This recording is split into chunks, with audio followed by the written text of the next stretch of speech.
Pelaksanaan kegiatan pendidikan selama 76 tahun Indonesia. Upacara 17 Agustus selama masa pandemi. Konsep bulk store di Verter.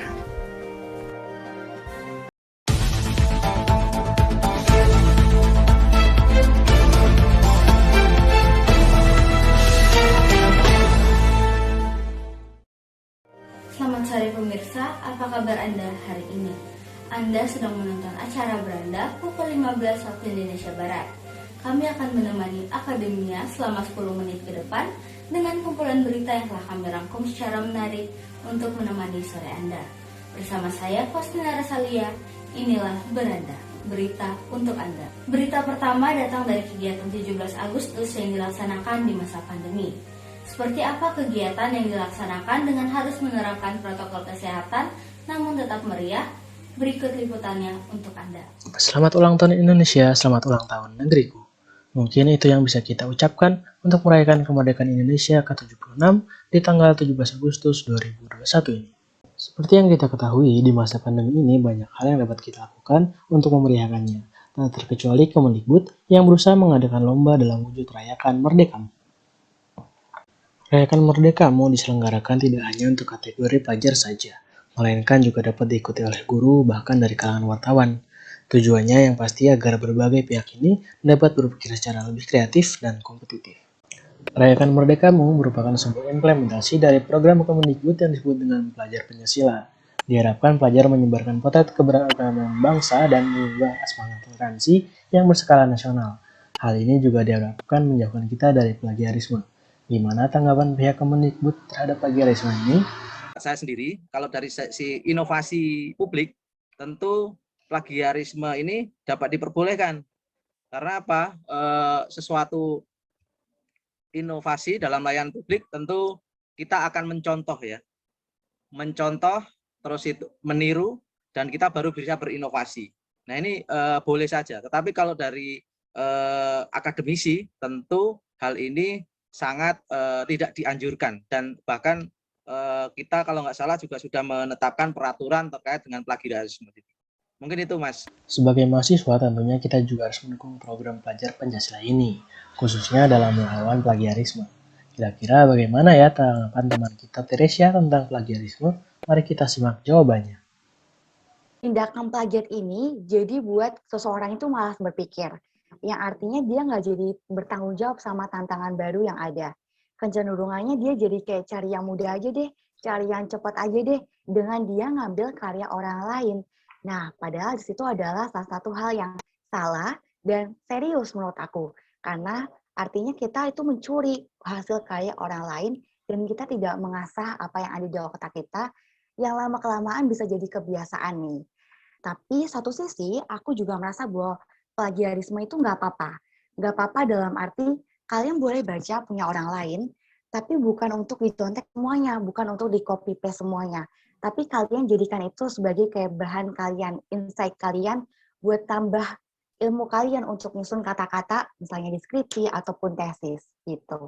Sudah lihat kan bagaimana Kemendikbud berusaha memajukan pendidikan Indonesia dan bagaimana teman-teman kita memberikan pendapatnya. Semoga dengan program yang dirancang Kemendikbud ini, semua kalangan pelajar dapat merasakannya di seantero Indonesia. Majulah negeriku, majulah pendidikan. Saya Cornelius Krisna, melaporkan dari Yogyakarta.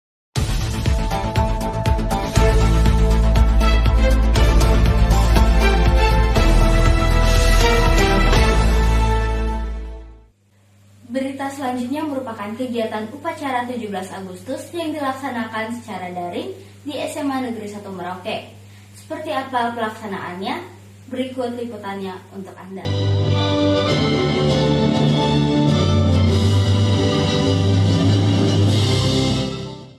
Upacara 17 Agustus merupakan hari peringatan nasional dalam rangka memperingati Hari Kemerdekaan Republik Indonesia. Namun, di masa pandemi seperti ini, pastinya banyak hal yang berubah, termasuk mengenai mekanisme upacara 17-an di SMA Negeri 1 Merauke, yaitu dilaksanakan secara daring. Nama saya Sergi Sumsiwon, Kepala SMA Negeri 1 Merauke. Saya secara pribadi menyampaikan banyak terima kasih untuk teman-teman kerja saya yang luar biasa di SMA 1 Merauke yang telah menyiapkan upacara pada hari ini. Dan tentu peristiwa histori yang amat bermakna ini sebagai seorang pemimpin di sekolah ini berkomitmen untuk ke depan melakukan pelayanan yang terbaik kepada masyarakat yang mempercayakan sekolah ini sebagai mitra kerja di dalam menyiapkan sumber daya baik secara internal maupun eksternal.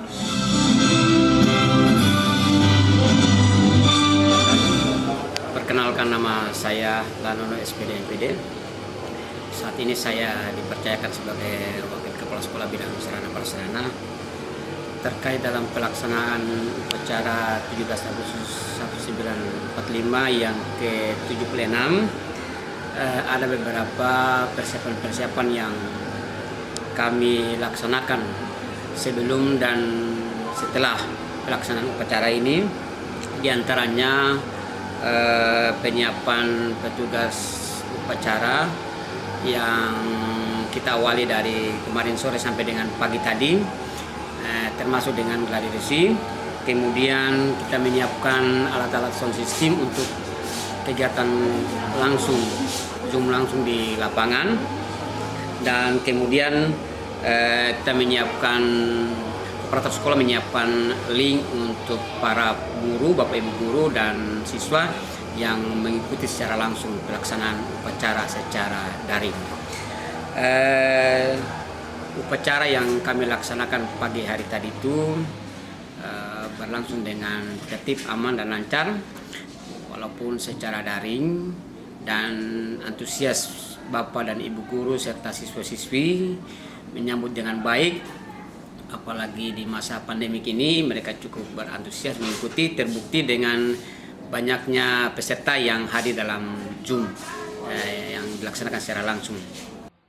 Meskipun dalam keadaan pembatasan kegiatan dalam masyarakat, namun hikmat dari pelaksanaan upacara 17 Agustus yang dilaksanakan secara daring dapat tetap terasa. Faustina Rosalia melaporkan dari SMA Negeri 1 Merauke.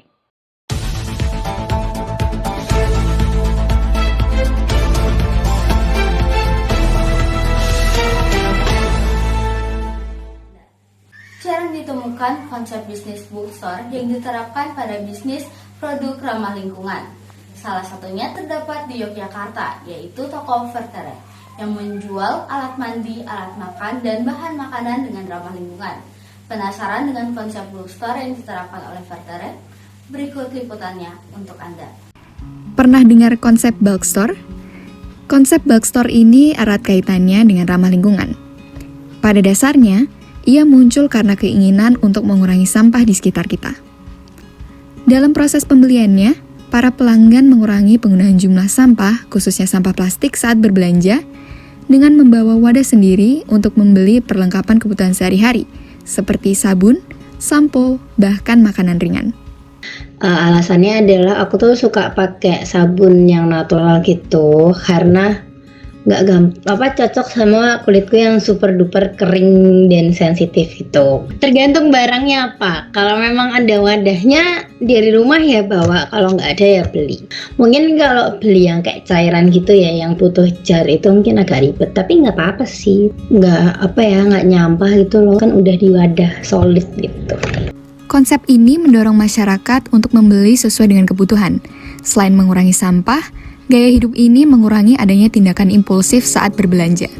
Masyarakat bukan hanya mengurangi sampah, namun juga mengurangi pengeluaran yang berlebihan. Harapannya lebih mudah menemukan ini sih, produk-produk yang ramah di lingkungan dan juga ramah di kulit yang sensitif kayak kulitku. Di Jogja sendiri tuh pilihannya nggak banyak gitu. Mereka tuh gerakannya juga bagus, mengurangi plastik, mengurangi sampah, dan kalau beli tuh mereka pilih kurirnya yang pakai sepeda, jadi ramah polusi udara juga. Jadi menurutku ini tuh oke banget lah, bagus bagi mana aja, dari sisi aspek apa aja tuh dia tetap bagus. Vartar itu artinya bumi hijau. Nah, awalnya dari yang pas kita belajar Lessways itu kali ya, dari sedotan stainless itu.